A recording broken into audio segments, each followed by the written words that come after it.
চৌধুরীর চক গ্রামের ছোট একটা ঘরে বাস করত মনোজ ও লক্ষ্মী নামে দুই ভাই বোন।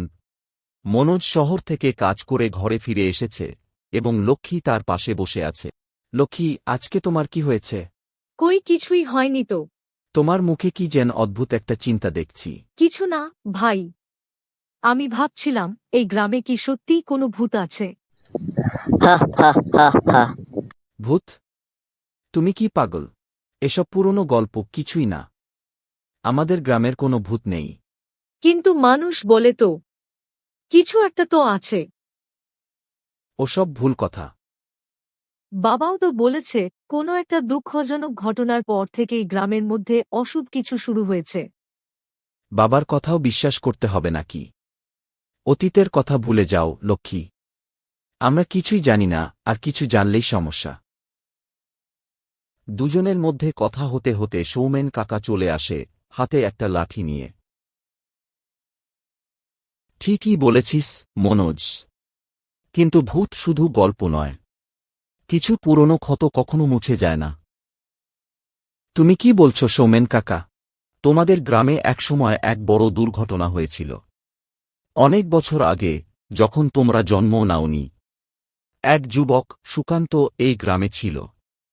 তার সাথে হয়েছিল এক অজানা বিপদ। কেউ জানে না কি ঘটেছিল, তবে তারপর থেকেই এই গ্রামে অদ্ভুত কিছু ঘটনা ঘটতে থাকে। সুকান্তর আত্মা এখনও এখানে ঘোরে, আমার বিশ্বাস।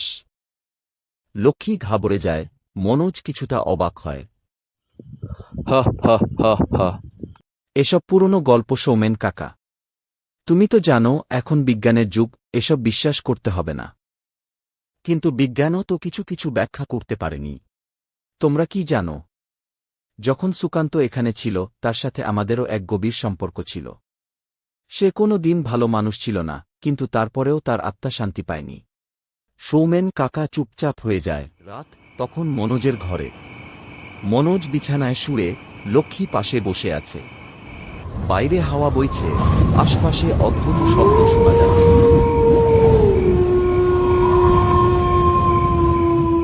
মনোজ ঘুম থেকে উঠে। তোমার কি মনে হয় লক্ষ্মী? কিছু একটা তো ঘটছে। লক্ষ্মী সামনে তাকিয়ে থাকে। ভাই, আমার মনে হচ্ছে কিছু একটা অশুভ ঘটছে। সুকান্তের আত্মা যেন আমাদের কাছে আসছে।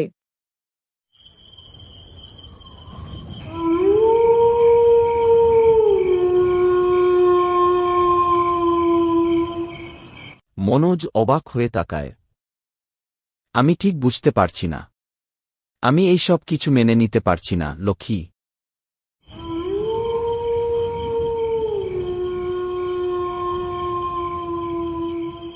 কিন্তু কিছু অদ্ভুত ব্যাপার তো ঘটছেই। আমি যদি সত্যিই জানতাম, তাহলে তো ভয় পেতাম না। বাইরে একটা ভুতুড়ে আওয়াজ শোনা যায়।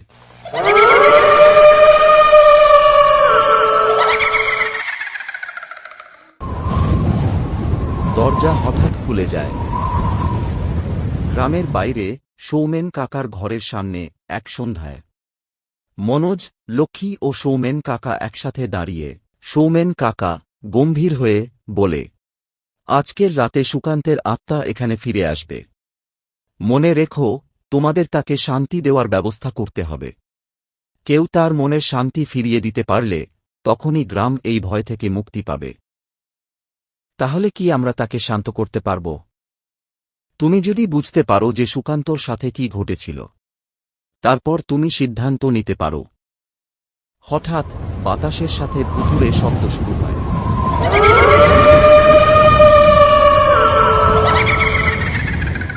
লক্ষ্মী ভয় পায়। মনোজের তখন ঘাড় শিরশির করতে থাকে। মনোজ সামনের দিকে তাকিয়ে বলে, সৌমেন কাকা, এটা কি সুকান্তের আত্মা?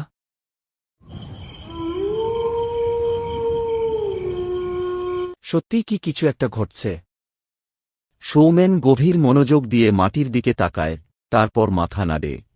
সৌমেন কাকা নরম গলায় বলে, হ্যাঁ, তোমরা হয়তো তাকে দেখতে পারবে। অন্ধকার একটি আততা হঠাৎ মাটির ওপর উপস্থিত হয়।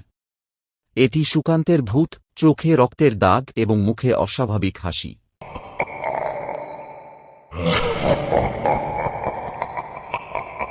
কেন তোমরা আমাকে শান্ত করতে চাও? আমি তো একসময় তোমাদের মতেই ছিলাম, তবে আমার আত্মা শান্তি পায়নি। কেন? মনোজ, লক্ষ্মী এবং সৌমেন কাকা চুপ করে থাকে। তোমার কষ্টের কথা জানি সুকান্ত, কিন্তু তুমি যেভাবে আমাদের ভোগাচ্ছ সেটা ঠিক নয়। ভূত কিছুটা কেঁদে ওঠে, তার চোখে এক বিরাট শূন্যতা দেখা যায়। সুকান্তর আত্মা কাঁদতে কাঁদতে বলে, আমি চেয়েছিলাম শান্তি। আমার ভুল ছিল। আমি ক্ষমা চাই। আমি মুক্তি চাই। বাতাস থেমে যায়। অন্ধকার কিছুটা হালকা হয়ে আসে। আত্মা ধীরে ধীরে মিলিয়ে যায়। সকাল, গ্রামের মধ্যে শান্তি ফিরেছে। মনোজ, লক্ষ্মী ও সোমেন কাকা সবাই একত্রে দাঁড়িয়ে। মনোজ সোমেন কাকাকে ধন্যবাদ জানিয়ে বলে, সৌমেন কাকা, তুমি যে এত বড় সত্য বলেছ, তাতে আমাদের মনটা একেবারে পরিবর্তন হয়ে গেছে। ভালোবাসাই তো সবচেয়ে বড় শক্তি। যেটা কেউ বুঝতে পারে, সেটাইতে শান্তি মেলে।